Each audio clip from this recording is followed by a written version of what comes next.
ጉዳት እያመሰው የሚገኘው አርሰናል መድፈኞቹ በባለፈው ዓመት በበርካታ የውድድር ዘርፎች በመሳተፋቸው ተጫዋቾቻቸው በርካታ የጨዋታ መደራረብ የተነሳ ከአቅም በታች የመጫወትና ለከፋ ጉዳት ሲዳረጉ ተመልክተናል። እንደዛም ሆኖም ግን መድፈኞቹ የሊጉን ዋንጫ ከ22 ዓመት በኋላ ሲያሳኩ በቻምፒየንስ ሊጉ አንድም ጨዋታ ሳይሸነፉ ለፍጻሜ መድረሳቸው ይታወቃል። ሆኖም ግን የኤንሪኬው ፒኤስጂ ዋንጫውን ለሁለተኛ ጊዜ ነጥቋቸዋል። በወቅቱ በጉዳት ምክንያት ቲምበር ሙሉ ጨዋታ አለማድረጉና በርካታ ተጫዋቾቻቸው ከአቅም በታች መጫወታቸውን ጨምሮ ስፔናዊው ሜሪኒዮ በበኩሉ ለረጅም ጊዜ በጉዳት መራቁ በርካታ ዋጋዎችን ሲያስከፍላቸው እንደቆየም አይዘነጋም። በድንቅ አቅም ላይ የነበረው ካይ ሃቨርትዝ ወሳኙ ተጫዋቻቸው ቡካዮ ሳካ በጉዳት ለተወሰኑ ጊዜያቶች ከሜዳ መራቁ አርሰናል በተጠበቀው ልክ በዋንጫዎች ሊታጀብ ሳይችል ቀርቷል።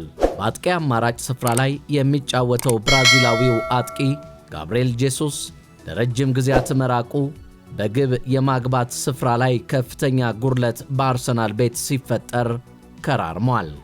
አሁን ደግሞ በርካታ ተጫዋቾቻቸው ለረጅም ጊዜያት በጉዳት በ2026-27 የውድድር ዘመን አሉ የተባሉ ኮከቦቻቸው ከሜዳ እንደሚርቁ እየተነገረ ይገኛል። ነገር ግን ሚካኤል አርቴታ የጨዋታ መደራረብንና ጉዳት ሲያጋጥማቸው ምን ማድረግ እንዳለባቸው ቀድመው የሚወጥኑና ችግሮችን እንዴት ተቋቁመው ማለፍ እንዳለባቸው የገባቸው አሰልጣኝ ናቸው ሲሉ በርካቶች ይመሰክሩላቸዋል። ዋነኛው ብልሃታቸውና አስተሳሰባቸው ደግሞ አንድን ተጫዋች ወደ አርሰናል ሲያመጡ በአንድ ቦታ ላይ ብቻ የሚጫወት ተጫዋችን ሳይሆን ሁለትና ከዚያ በላይ ቦታዎች ላይ ስለሚጫወቱ አንዳች አይቸገሩም ተብሏል። አሁን ደግሞ ውድድሩ ሳይጀመር ወሳኙ ተጫዋቻቸው ዩሊያን ቲምበር ከጉዳቱ ሙሉ ለሙሉ እንዳላገገመ ተነግሯል። አርሰናል አሁን ላይ የወዳጅነት ጨዋታውን ለማድረግ መጓዙ አይዘነጋም። ጁኒየር ቲምበር ከብሽሽት ጉዳቱ ጋር ተያይዞ ምርመራ ለማድረግ ወደ ለንደን መመለሱ እየተነገረ ይገኛል። ኔዘርላንዳዊው ኢንተርናሽናል ከብሽሽት ጉዳቱ ጋር በተያያዘ በስፔን የሚገኘው የሚካኤል አርቴታ ቡድን ስብስብ በመልቀቅ ወደ ለንደን መመለሱ ተገልጿል። ቲምበር በተጠናቀቀው የውድድር ዘመን መጨረሻ ከቁርጭምጭሚት ጉዳቱ ካገገመ በኋላ በቻምፒየንስ ሊጉ ፍጻሜ ከፓሪስ ሴንት ጀርመን ጋር በነበረው ጨዋታ ተቀይሮ በመግባት መጫወት መቻሉ ይታወሳል። የብሽሽት ጉዳት ግን በዓለም ዋንጫው ሀገሩን ወክሎ መጫወት እንዳይችል እንቅፋት እንደሆነበት የሚታወስ ነው።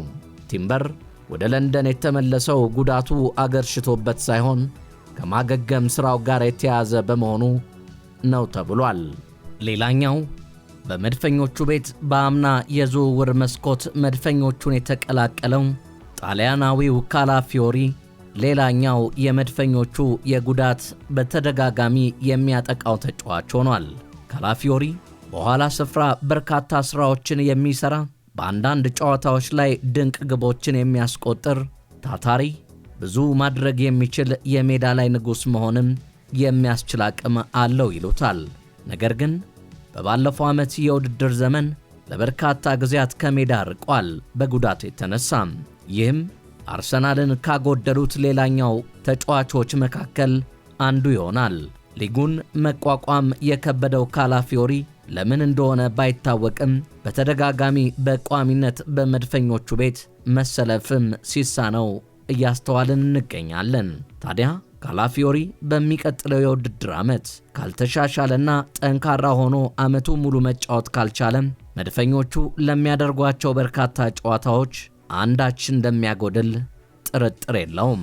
ሌላኛው የጉዳት ሰለባና በሚቀጥለው ዓመት ለረጅም ማለትም ከ3 እስከ 5 ወራት ከሜዳ የሚያርቅ ጉዳት የደረሰበት በመከላከል ስፍራው ከጋብርኤል ማጋሌሽ ጋር በመሆን ድንቅ ብቃቱን ያስመለከተን ፈረንሳያዊው ሳሊባ እንደሆነ እየተነገረ ይገኛል።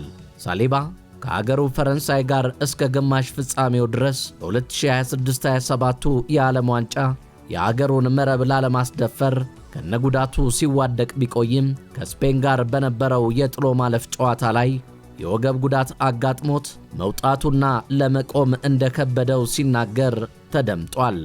ሳሊባ አሁን የቀዶ ጥገና የማድረጉ ጉዳይ ሊቀር ቢችልም ከጉዳቱ ለማገገም ከፍተኛ የእረፍትና የሕክምና አገልግሎቶችን ማግኘት እንዳለበት ሲነገር ለወራትም ከሜዳ መራቁ አይቀሬ ነው እየተባለ ይገኛል።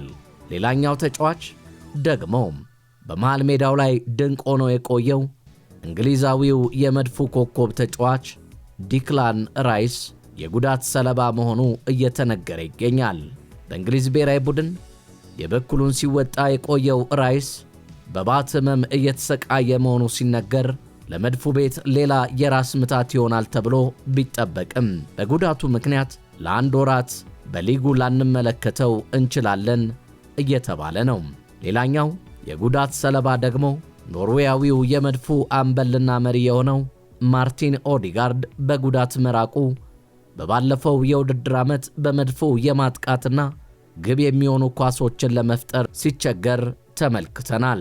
ማርቲን ኦዲጋርድ አሁን ከጉዳት ያገገመ ቢሆንም በትከሻው ላይ በተደጋጋሚ የሚደርስበት ሕመም በርካታ ጨዋታዎችን ሳይሰለፍ እንዲቀር ሲያደርገው አሁንም ሙሉ በሙሉ ከትከሻ ሕመሙ ያላገገመና በቂ ሕክምናና ጊዜ ስለሚወስድበት በትግልና ኃይል የቀላቀለ ጨዋታ የሚታወቀው የእንግሊዝ ፕሪሚየር ሊግ ፈታኝ ስለሚሆንበት አሁንም ከተቀያሪ ወንበሮች በመነሳት አሊያም ትንሽ የሚባሉ ደቂቃዎች ላይ ጨዋታዎች ላይ የመሰለፍ ዕድል እንዳለው ሲነገር፣ ሌላኛው ኮከባቸው ደግሞ ቤን ዋይት ሲሆን በባለፈው የውድድር ዘመን በቂ ጨዋታዎችን ባለማድረጉ በመከላከሉ ስፍራ መድፈኞቹ ዘንድሮም ብልጫ ሊወሰድባቸው እንደሚችል ሲገመት፣ ቤን ዋይት በጉልበት ጉዳት አማካኝነት እየተሰቃየና አሁን ድረስ ከጉዳቱ ሙሉ ለሙሉ ያላገገመ የመድፉ ተጫዋች ነው። ቡካዮ ሳካም በጉዳቱ ምክንያት በቶሎ ወደ አቋሙ ያለመመለሱ ምክንያት ደግሞ ጉዳቱ አሁን ድረስ ስላላገገመ መሆኑ በእንግሊዝ ብሔራዊ ቡድን በክለብ አጋሩ ተበልጦ በቋሚነት ማዱኬ በቶማስ ቱዌል በኩል ተመራጭ ሲሆን ቡካዮ ሳካ ደግሞ በተቀያሪ ወንበር ላይ በርካታ ጊዜያትን ለመቆየት ተገዷል። አሁን መድፈኞቹ ሙሉ ለሙሉ የሱን ግልጋሎት ማግኘት ካልቻሉ በውድድሩ በርካታ ፈተናዎች ሊገጥማቸው እንደሚችል ቢነገርም አሰልጣኝ ሚካኤል አርቴታ በበኩላቸው አርሰናል ወደ ሌላ ከፍታ ማሸጋገር እንፈልጋለን ሲሉ ተደምጠዋል። ሚካኤል አርቴታ አርሰናል በተጠናቀቀው የውድድር ዓመት የፕሪሚየር ሊጉን ዋንጫ ማሳካቱ በእግር ኳስ ሕይወቱ ካያቸው ምርጥ አጋጣሚዎችን አንዱ መሆኑን አሰልጣኝ ሚካኤል አርቴታ ተናግረዋል። ስፔናዊው ሰው አሁን ደግሞ ያንን ስኬት የበለጠ ለማጠናከር ወደ ሥራ መመለሳቸውን ገልጸዋል። መድፈኞቹ በመጪው ቅዳሜ ከጂሮና ጋር ለሚያደርጉት የቅድመ ውድድር የወዳጅነት ጨዋታ በስፔን ይገኛሉ። ሚካኤል አርቴታ በ2026-27 የውድድር ዘመን ዋንጫ ማንሳት የመጀመሪያው መስፈርታችን ነው ብለዋል። ያምናውንም እንደግመዋለን ሲሉ ቃል ገብተዋል። በዋናነት ብቃትና ልህቀት የአርሰናል መደበኛ መለኪያ መሆን አለበት ያለው አርቴታ ይህም መጪውን ጊዜ በድል ለማጠናቀቅ የሚያስችለን ይሆናል ብሏል። የክረምቱ የዝውውር መስኮት ከመዘጋቱ በፊት ተጫዋቾችን እንደሚያስፈርሙና ለዚህም ክለቡ ቁርጠኛ መሆኑን የተናገረው አርቴታ ክለቡን ወደ ሌላ ከፍታ ማሸጋገር ዋና ዓላማቸው መሆኑን ይፋ አድርገዋል። ታዲያ በዝውውር መስኮቱ የተቀዛቀዘ ሁኔታ ላይ መገኘታቸውና የሚፈልጓቸውን ስመጥርና ወሳኝ የዝውውር ኢላማ የሆኑትን የሪያል ማድሪዱን ቪኒሲየስ ጁኒየርንና የተቀናቃኛቸውን የኒውካስትል ዩናይትድ ተጫዋች የሆነውን ብሩኖ ጉማሬሽን ዝውውርን አለማጠናቀቃቸው በከፍታቸው ላይ ቀጥሉ ይችላሉ እየተባለ ይገኛል። መድፈኞቹ ባለቀ ሰዓትና የዝውውር መስኮቱ ከመጠናቀቁ ጥቂት ሰዓታት በኋላ አሁን ያመጡት የዝውውር ሁኔታቸው ደግሞ በባለፈው ዓመት አመርቂ ውጤቶችን አምጥቶላቸዋል እየተባለም ይገኛል። እርሶ ታዲያ መድፈኞቹ እንደ አምና ሁሉ ይሳካላቸው ይሆን? ሐሳቦን ያጋሩን። የተወደዳችሁ የቻናላችን ቤተሰቦች ቻናላችንን ላይክ፣ ሼር፣ ኮሜንት፣ ሰብስክራይብ እና የደውል ምልክቷን እየነካችሁ አብሮነታችሁን ስለምታደርሱን ሁሌም የምንለቃቸው እንዲደርሷችሁ ደግሞ ሰብስክራይብ ካደረጋችሁ በኋላ የደውል ምልክቷን መንካቷን እንዳይዘነጉም። በሌላ ዝግጅት በሌላ ፕሮግራም እስክንገናኝ በያላችሁበት ሰላምና አንድነት ቸርነትና ጤና ከናንተ እንዳይርቅ በመመኘት ነው የዛሬን የምናጠናቀቀው። ቸር ይግጠመን።